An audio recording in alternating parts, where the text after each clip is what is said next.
I'm Jodie, 29 years old, now working from home.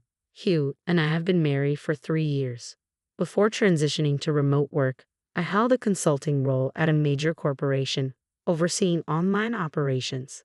The decision to freelance came unexpectedly after I became pregnant, prompting me to leave my corporate job. Thanks to my background in marketing, I've been able to secure consulting projects and manage online operations, which has been financially rewarding. Huie doesn't fully grasp the nature of my work. He doesn't realize that I earn an income, viewing my job more as a hobby. Working from home has afforded me flexibility, allowing for a peaceful pregnancy and a safe delivery of our daughter Caddy. During the initial month post-delivery, I stayed with my parents, relying on their support. However, Huie kept urging my return, prompting me to shorten my planned 3-month stay to just one before returning to our apartment. Since then, I've managed to balance work and childcare without financial issues. However, one day my mother-in-law Olivia proposed that we live together. We've always had a decent relationship with my in-laws, maintaining a respectful distance, so the idea of living together didn't seem entirely unwelcome. Still cautious about potential tensions between mothers-in-law and daughters-in-law, I agreed under the condition that we build a duplex. My in-laws were delighted with the prospect of living together under any circumstances, so I swiftly found a construction company that accommodated our requirements and oversaw the purchase and construction of the property. Approximately 6 months after we first discussed living together, our new home was finished. It's a duplex with shared spaces, including a common entrance. The second floor features a small kitchen and living area. It's cozy, and the construction stayed within our budget, alleviating any financial concerns I had. When the house was finally completed, my in-laws were overjoyed, and their happiness was reassuring. Olivia enthusiastically volunteered to take care of Caddy, our daughter, which initially seemed like a great help for my work. However, those hopes were quickly dashed. Once we began living together, Olivia started imposing household chores on me even during my work hours. She'd barge into my office without regard, demanding, "I'm hungry, make me something right now," or "hurry up and do the laundry, there's dust everywhere." She'd even guilt-trip me with, "If you don't clean, my allergies will act up," and complain about Caddy's cries, insisting, "She's noisy, do something about it." These constant interruptions made it nearly impossible to concentrate on work. Consequently, I often found myself working late into the night, struggling to balance work commitments with caring for Caddy, which took a toll on my mental and physical health. When I confided in Huie about Olivia's behavior, he didn't support me. "You're the wife, you should naturally obey," he would say dismissively. His criticisms escalated with each complaint I raised. Even when I asserted, "I'm not just playing on my computer, I'm working seriously," he refused to believe me. Cody, my father-in-law, appeared to echo Olivia and Hugh's beliefs. "Working from home isn't serious, it's more like a hobby," he would often remark, showing little faith in my work. This constant skepticism began to erode my confidence, leaving me afraid that I was worthless and might eventually be abandoned due to my perceived inadequacies. Then, one day, when Huie was off from work and everyone was at home, I was working with Caddy beside me when Huie abruptly burst into the room with a loud noise. "Come to my parents' room right now," he demanded, completely disregarding Caddy, who started crying in response to the disturbance. It seemed deliberate. He must have known Caddy was there. Frustrated by Hughie's and my in-laws' lack of consideration for my work, I comforted Caddy and reluctantly headed downstairs.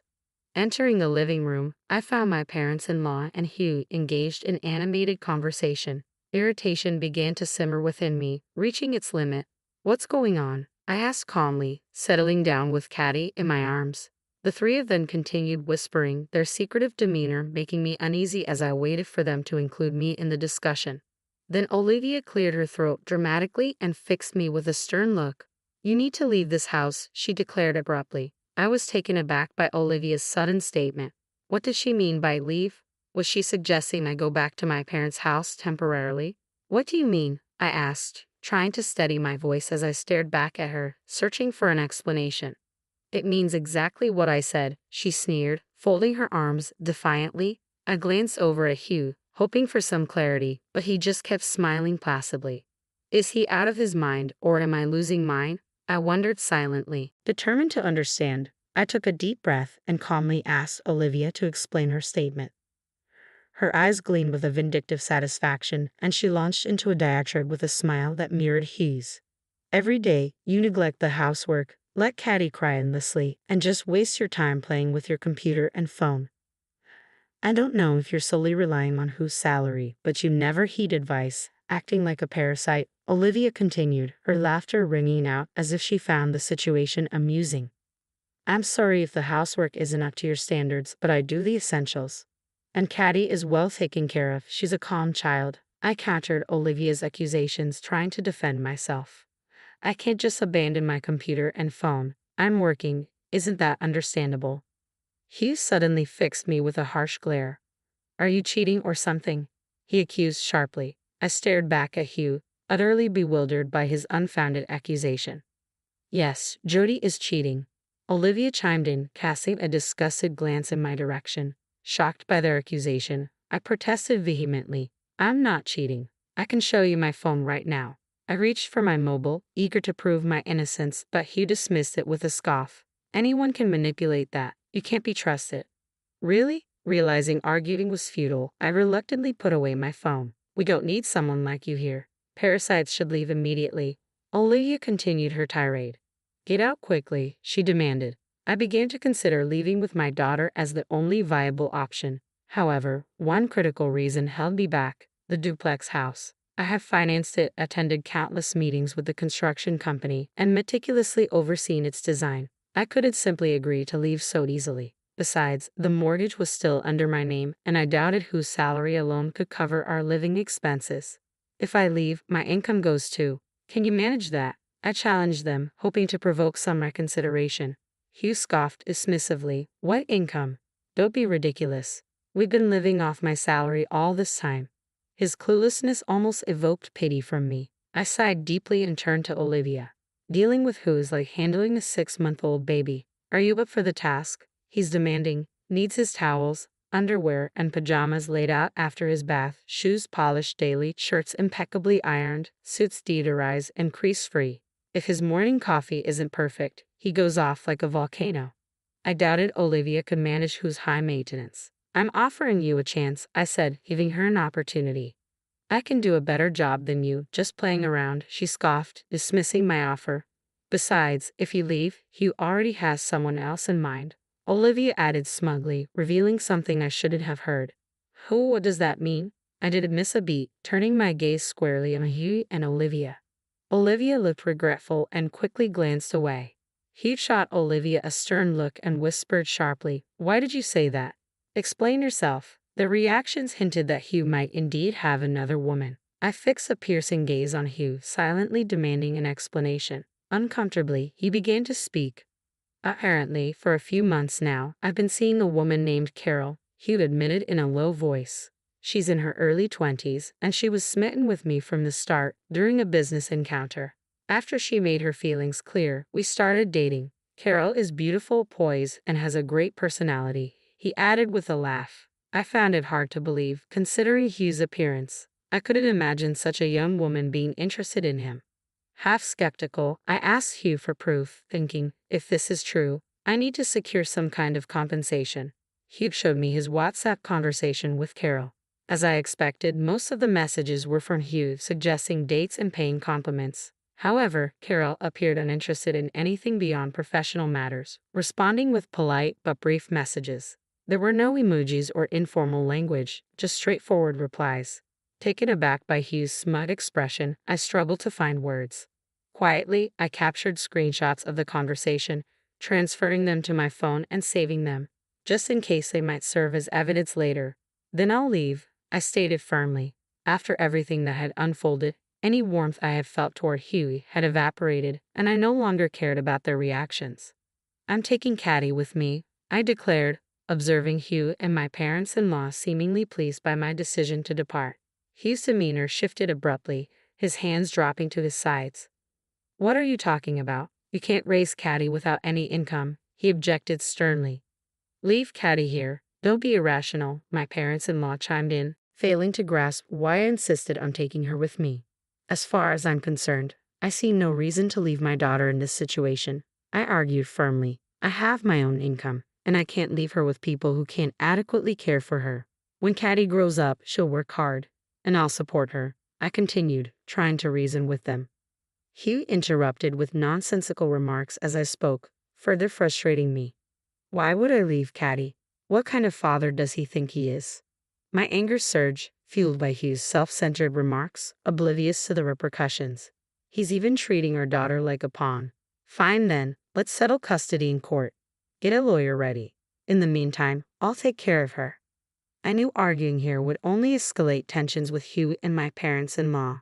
Confident in my decision, I resolved to proceed with legal action without hesitation. Once they acquiesced, I wasted no time in making preparations to leave. Over the next few days, I remained steadfast by my daughter's side, making necessary preparations. I reached out to the construction company that had built our house, laying out my situation in detail. I inquired about reputable real estate agents to sell the property. Nick, the company president, swiftly allied with me, ensuring they would manage everything. True to his word, they arranged a quick and lucrative sale, surprising me with the house fetching a higher price than anticipated, thanks to its recent construction, impeccable condition, and prime location. Simultaneously, they secured a suitable apartment for my daughter and me, mindful of my budget constraints but offering a great place at an affordable rate. I expressed my heartfelt gratitude and wasted no time in preparing for our move. Oh, have you already found a place? Olivia asked with a hint of amusement as I packed dishes in the living room. Yes, I replied curtly, seeing no reason to elaborate. We'll be quiet without you around, she remarked casually. Well, the one thing I'm grateful for is that you gave birth to Caddy, Olivia chuckled before walking away. Despite her unpleasant demeanor, I'd assessed the apartment. The sofa and dining table, which I had purchased, seemed too large for the new space, prompting me to decide to sell them. The refrigerator, though slightly oversized, I chose to take with me, marking it with a sticker. I labeled all the furniture and appliances I wanted to keep and snapped photos of the items I planned to part with using my mobile phone. On the day of the move, I deliberately chose a time when Huie and my parents-in-law were out. Huie was at work, and the parents-in-law had been called away to a community event. Armed with the divorce papers Huie had given me, I coordinated with the movers to relocate my belongings. I also arranged for the construction company to handle waste removal for the furniture and items I didn't plan to take with me. The move progressed smoothly, and within 2 hours, everything was done. A few hours later, I left the house with Caddy and began settling into our new apartment. While organizing things, the phone rang. It was Olivia. It was already 5 o'clock in the evening, and I had left before noon, so it seemed she had just realized what had happened. I answered the call cautiously. Jodie, why is the house empty? Olivia's voice came through flustered and loud over the phone. Those things were mine. I got rid of what I didn't need. What's going on? Well, I bought them myself. I have receipts and other proofs of purchase, so there's no need for complaints, I stated with a laugh. Olivia seemed speechless, responding with nonsensical protests. Oh, and I've sold the house, so please vacate within a month, I added cheerfully. Olivia sounded even more surprised. Why would you do that? The house is in my name since I oversaw its construction and have been paying the mortgage. Olivia tried to argue, but I ended the call before she could say more. Afterward, I received numerous calls from my parents-in-law and Huie, but I chose to ignore them all.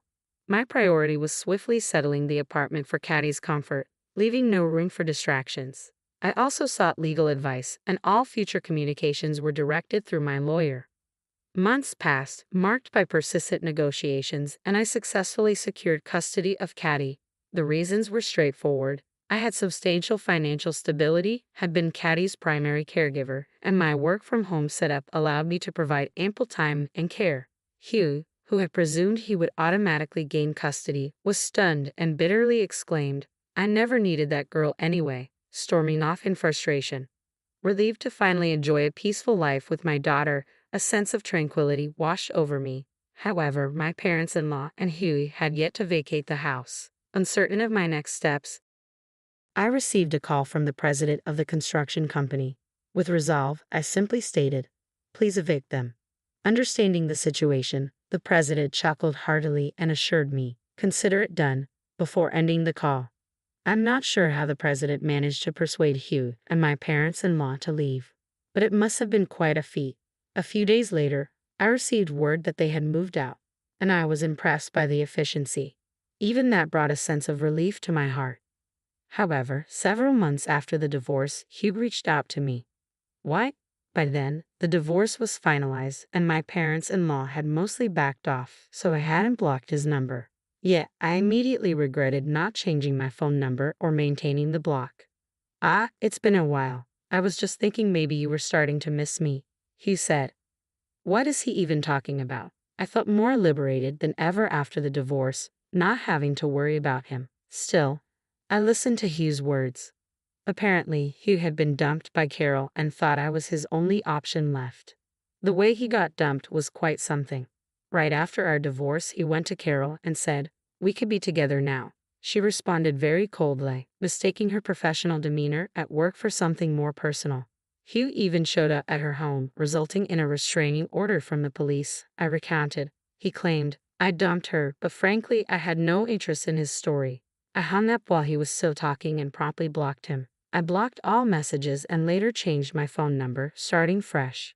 From mutual friends, I heard that after the incident with Carol, Huie had trouble at work and clashed with clients. Eventually, he resigned. Struggling financially, he constantly asked various people for loans. Perhaps my parents-in-law are looking after him, but with his modest income, it's unlikely he's leading a stable life. As for me, I'm living a fulfilling life with Caddy, focusing entirely on our present, which brings